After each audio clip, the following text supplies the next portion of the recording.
I traveled all the way from San Francisco to Argentina, Buenos Aires, to meet this person. His name is Eduardo Novillo Astrada, and he created Argorand back in 2019-2020. It grew from farmers to farmers trading crypto coin to Justoken, which is now in energy sector. He and his company work with big energy companies and banks, and it allows people to trade better, especially in Latin America where the trading is very different. Now let's get into the conversation. I can't wait for you to learn more. If you want to learn how to build in Web 2 or Web 3 with the help of AI, check out upskillpm.org and we will have trainings for you, paid and free versions. Check it out. Thank you, Eduardo, for joining us today. I'm really curious for our audience to hear a little bit more about Justoken and what your main customers are. Okay, Justoken, we are in tokenization infrastructure. We are B2B enterprise, basically. So our customers are like the big incumbents, big companies. We have Bunge as a company, Banco do Brasil, Cargill, Ambev, Banco Votorantim, Banco Itaú, and all the agribusiness, suppliers and all the grain handlers we've been working for. But basically those YPF now with energy, so we are doing YPF, Genea, all the big players of the renewable energy and the other energies too here in Argentina. So we are a company that started in agribusiness and then we moved to all the other. We would like to call that we are going to focus ourselves in commodities, natural resources, and energy. That is what we are doing. Tokenization of renewable assets, and basically that is what we are, and that's what both our clients are. How did it happen from Agroland to Justoken? I'm sure everybody asked, but how did you find that problem and you decide, okay, we're going to go to Justoken? We started with Agrotoken, giving a solution or by digitalizing something that was already happening. In this part of the world, in South America, we do barter. Okay, people do barter to pay. They pay with grain. So for the farmers here in this part of the world, the grain is their currency. So if you agree to buy fertilizers, to buy, a tractor, to buy seeds or whatever, you agree to pay them 6 months or after harvest, but the price is settled in tons or bushels. In US, it should be in bushels. Yes. So what we saw is the possibility that we saw that the grain was already behaving as a currency. And so we digitalized that process with blockchain. That was the first that we did. So we created that. We gave the farmer a visa where he can spend his grain, deposit here in any given point in Argentina or Brazil, their grain, and they can spend with their grain in a Visa card anywhere in the world where they accept Visa. So that is how we started. When it comes to the technical part, why did you move from Ethereum and then to Polygon, then Algorand? We started at the end of 2020, developing our own platform. We have everything in-house and we build everything in-house. That gave us the experience to build other things on top of what we have. So basically, we believed from the beginning that we were going to be a multi-chain. If I show you the DEX in 2021, we always said we are going to be multi-chain because what we were seeing at the time, it was a lot of proliferation of blockchains. We don't know which one is going to prevail and which one is the best for use cases. Ethereum was very good at the beginning for the tokens, and we started with. But the speed wasn't so good, and the cost, and the cost for transactions. So we couldn't do it on Ethereum the transactions. Then Ariel, my CTO and co-founder, was a great fan of Silvio Micali. We met him. Silvio, we studied with Algorand.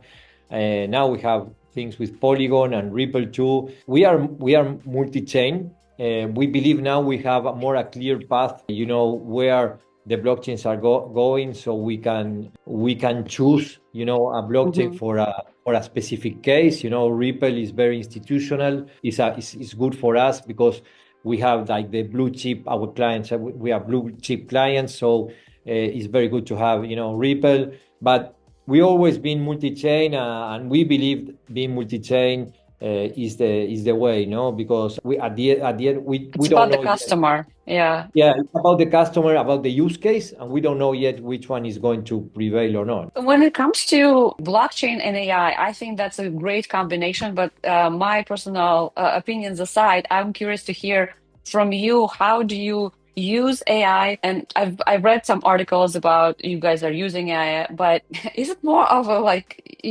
a mode to marketing, or do you have like real use cases where AI really helps you with your business? We decided to be AI first at the end of 2024, beginning 2025. So we did a great shift in the company, okay? First in Mm-hmm. company. So we didn't hire anyone else. We don't have any, rotation on the team. So we are a lot more productive and we can do a lot more things with the same team. So and all company have to That's be the using way. AI in everything. So Yeah. that first. But second, we as we have a presentation yesterday and we see it on the industries that we have that we are dealing with, on the that our business, that they are very traditional businesses like oil and gas, Yes. energy, agro commodities. You have a big part of these proceeds and operations that are not digitalized. And to bring AI, you have to be digitalized. If not, you cannot Yes, do it. yes. It So only basically, 10x's what you have, right? exactly. So what we are doing is, okay, for us, blockchain is the vertebra, is the skeleton, Hmm. and, Hmm. and AI is the head. That is Hmm. what we how we are selling it. And we say, for example, we have, I can give you two use cases very, that we are doing now. In agribusiness, for example, Banco do Brasil used to spend between 28 and 30 days to give a credit, to approve a credit to a farmer. Now we Hmm. can do it in one day, in less than 1 day. Wow. Okay. Wow. That's amazing. Exactly. So basically, then they have to analyze a huge amount of documentation of all the receivables that they have, because the receivables are the guarantees that they leave for the credit.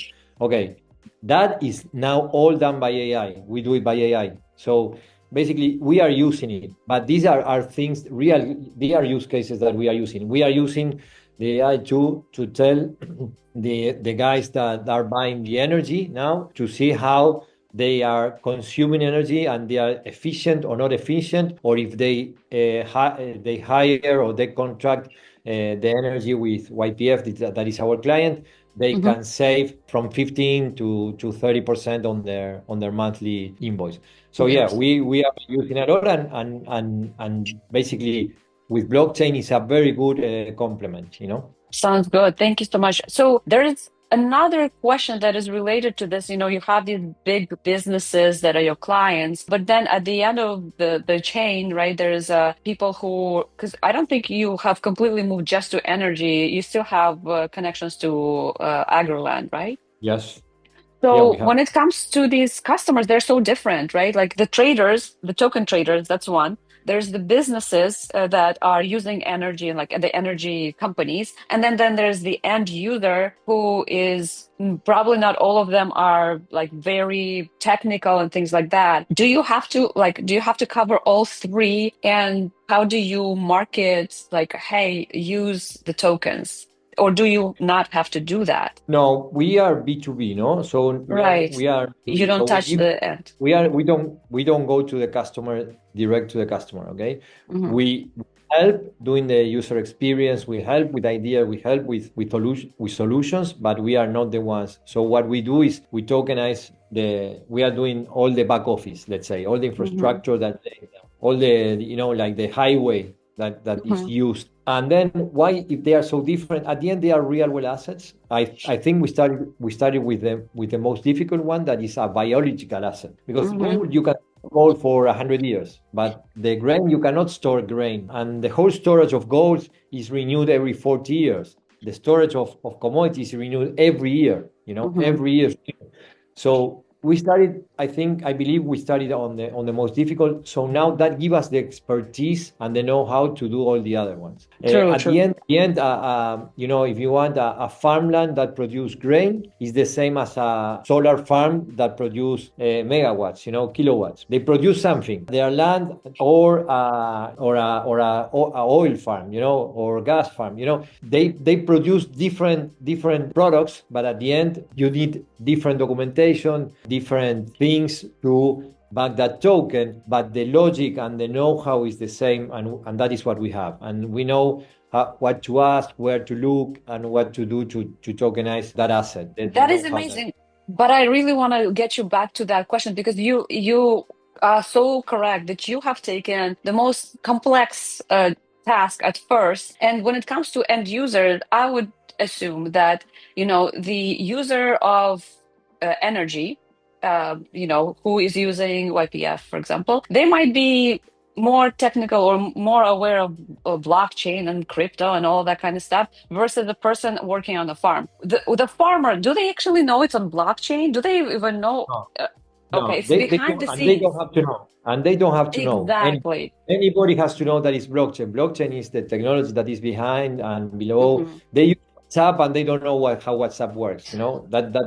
So this is the same, and we always explain this to them. It's true that the farmer or the agribusiness, it takes longer for adoption, and this type of adoption too, and basically it's very common sense what I'm going to tell you. The farmer, where he has one crop or two crops a year, energy producing every day, 24/7, and everyone is buying and selling energy all the time.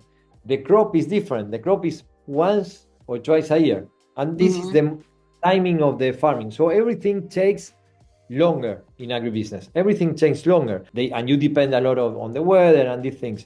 So you need to understand that timing too, to create products and to set expectations on the adaptability of the technology too. This is amazing. The reason why I wanted to kind of hone on this is because if you take 2021, 2022, a lot of blockchains, L1s and even L2s, especially L1s, they focus so much on the technicality, and end user doesn't care how it's done, right? They just care about the result. So having your use case, having your example is really showing that the market is expanding and growing, because at the end of the day, it's the functionality and the benefits that the end user is getting versus how you do it. And I think a lot of times when it's engineers for the CEOs, they focus too much on the how versus like the what. And so thank you so much for that. Okay. Another question about kind of future. What does the future look like? You raised 17.5 million with 17 backers, right? And are you building towards an IPO? What is on the horizon for Justoken? Yeah, that's the dream of every founder, no? To go for an IPO. That's the dream of every founder. I believe that in a near future there will be another type of IPOs that is going to be, tokenized IPOs first. We believe in the future, we see ourselves as one of the main players in tokenization of real world assets. We believe that there are going to be around 4 or 5 players in the world, and we want to be one of those 4 or 5. We are, differentiating ourselves of, like Securitize is like, our sister company, and it's bigger than us. They are focused on the financial market and, in securities. We are on the other side doing commodities, real world, natural resources, and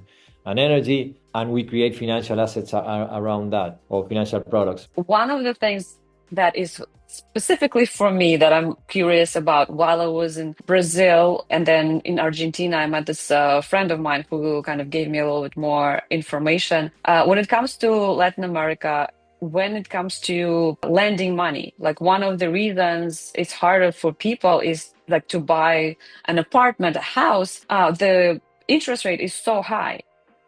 And I don't know if Justoken can solve that problem, but do you know anybody in blockchain industry, right, who can maybe possibly help solve that problem? Who should I talk to? I believe that is the problem to solve.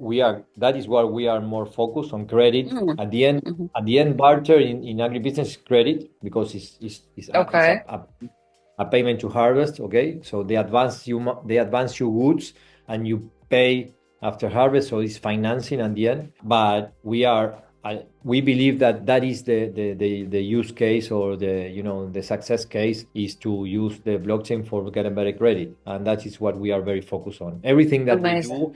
So all this, the tokenization of real world assets, is by creating better guarantees. That is what we do at the end. By Right. tokenizing real world assets and having the traceability and Adding trust. and with that trust, and we have a better guarantee for people to get credit. So that is our, thesis. That is what we are aiming to. Everything all our products they are for credit. That's amazing. Thank you so much for sharing about Justoken. I truly believe that this is a great way to go, and really, at the end of the day, it helps humans, individuals. Even though you're B2B, like the main thesis is amazing. Yeah, exactly. That is what we believe too. No, I think blockchain was created for that. So. Yes. We always say we do the boring part of blockchain, but at the end, the great beneficiary is the customer, and that's what we do. Thank you so much, Eduardo, and check out Justoken. If you like this video, follow for more, subscribe, and you'll see more content like this.